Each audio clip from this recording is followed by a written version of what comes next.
Did you know that you can install Google Photos on your Windows 11 PC as an application? And in this video, I'm going to show you how easy it is to do so. So you want to head over to google.com, preferably using your Google Chrome browser, and you simply want to click on the Google Apps icon on the uppermost right hand side.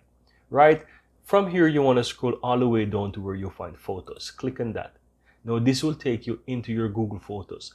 And if you're not able to sign in, then you just need to go ahead and sign into your Gmail account.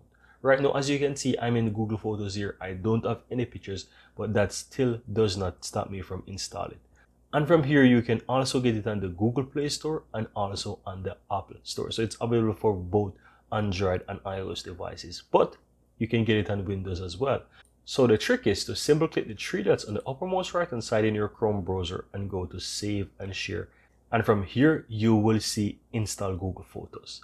So simply click on Install, tap on Install there, and there you have it, guys. Voila, you now have Google Photos as an application on your Windows 11 PC. So you can even close that out, click your Windows icon on your taskbar and simply type in Photos, and you will see Google Photos here. You can also type in the Google Photos here, and you can see that it has the application there. So you can simply go ahead and open the app and use it as you wish. To uninstall the app, if you no longer need it, you can simply click the three dots in the application and simply tap on uninstall, remove it, and it will easily remove the Google app application for you.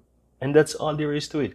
Now guys, I really hope that you found this tutorial very helpful, and if you do, go ahead and give this video a like and share your comments below. I'd really appreciate that. And if you're seeing the channel for the first time, welcome to Drew Tutorial.